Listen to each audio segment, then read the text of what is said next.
পাটোয়ারি ঢুকিছে এই সবাই আগাইলে সবাই আগাইলে।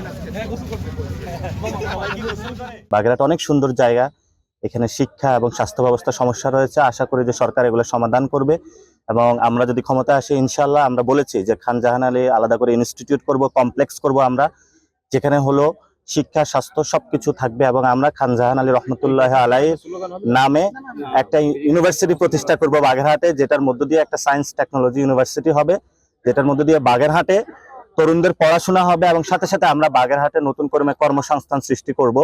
আপনারা জানেন যে বাগেরহাট হলো চিংড়ির জন্য হলো একটা বিখ্যাত জায়গা এবং এই চিংড়ি কিন্তু বিদেশে রপ্তানি করে অনেক টাকা আয় করা সম্ভব, কিন্তু সরকারের নির্দিষ্ট সহযোগিতা না থাকার কারণে এই সেক্টরটা ধ্বংস হয়ে যাচ্ছে এবং এখানে অনেক মাফিয়া গোষ্ঠী এসেছে যারা গ্যার দখল করে এবং সাথে সাথে এই সেক্টরটা নষ্ট করে দেওয়ার চেষ্টা করছে। আমরা ইনশাল্লাহ এগুলো পুনরুদ্ধার করব।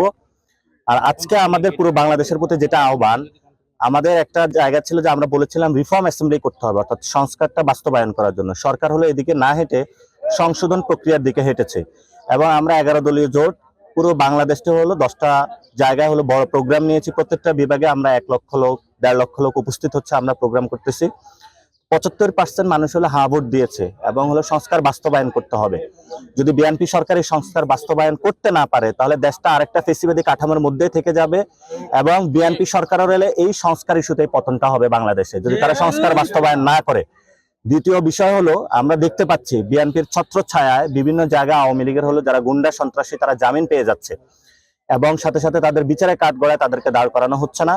আমরা সরকারের কাছে আহ্বান জানাবো এবং বাংলাদেশের মানুষের কাছে যে আওয়ামী লীগের প্রশ্নে কোনো ছাড় নয়, যারা আমাদের ভাইদেরকে খুন করেছে তাদেরকে অবশ্যই বিচার কাঠামোর মধ্যে নিয়ে আসতে হবে এবং জুলাই অভ্যুত্থানের যে আকাঙ্ক্ষা নতুন একটি বাংলাদেশ গঠন করব, আপনাদের বাচ্চারা ভালো চিকিৎসা পাবে, আপনার মা বাপ ভালো চিকিৎসা পাবে, আপনার সন্তানরা ভালো পড়াশোনা করবে, এই জায়গাটা কিন্তু আমরা পূরণ করতে পারি নাই। আপনি দেখেন যে বিভিন্ন বিশ্ববিদ্যালয়ে কাদেরকে নিয়োগ দেওয়া হয়েছে, লাগারা লাগা ধান লাগা, যারা এই ধরনের স্লোগান দেয় তাদেরকে নিয়ে ভিসি নিয়োগ দেওয়া হয়েছে এবং সেখানে হলো তারা একটা থাকে না জি হুজুর করে হলো প্রশাসনের লোকগুলো হলো দাঁড়িয়ে থাকে। প্রশাসনের বিভিন্ন জায়গায় ব্যাংকিং সেক্টরে অদক্ষ লোক নিয়োগ দেওয়া হয়েছে এবং আপনারা জানেন যে গোপালগঞ্জের উন্নয়নের সেম মডেল এখন হলো শিবগঞ্জের বগুড়া নিয়ে যাওয়া হচ্ছে এবং আগে হলো একটা দল গিয়েছে, এখন হলো আরেকটা দল এই একই পথে হলো যাচ্ছে। তা আমাদের বাংলাদেশের ইতিহাসটা ওনারা করে নিয়েছে গোপালগঞ্জ টু শিবগঞ্জ বা বগুড়া। তো গোপালগঞ্জ এবং এই যে বগুড়ার মডেল, এটা যদি বাংলাদেশে বাস্তবায়ন হয়, যে বৈষম্যের বিরুদ্ধে ছাত্র জনতা মাঠে নেমে এসেছিল সেই যে আকাঙ্ক্ষা এটা কিন্তু অধরা থেকে যাবে। এজন্য আমরা মনে করি যে বাংলাদেশের যে জায়গায় উন্নয়ন প্রয়োজন সেখানেই উন্নয়নটা দেওয়া প্রয়োজন। এইসব নাতির নামে ইউনিয়ন নামকরণ, মায়ের নামে স্ত্রীর নামে, এগুলো হলো একদম হীন জাতের পরিচয় এবং খুবই যাদের মন মানসিকতা খুবই সংকীর্ণ তারা এই ধরনের কাজগুলো করে থাকে।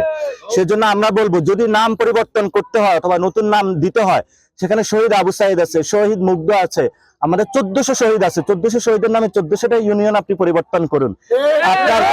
আপনার ছেলেকে গণ অভ্যুত্থানে দেখা যায়নি, আপনারা আরাম আয়েশে ছিলেন, আওয়ামী লীগের সাথে আতাত করেছিলেন, আপনার ছেলেকে ঠিকাদারির কাজ দিয়েছেন, এই ধরনের নোংরা যে রাজনীতিগুলো আপনারা বাংলাদেশের হলো জন্ম দিচ্ছেন, এগুলা বাংলাদেশের জনগণ পছন্দ করবে না।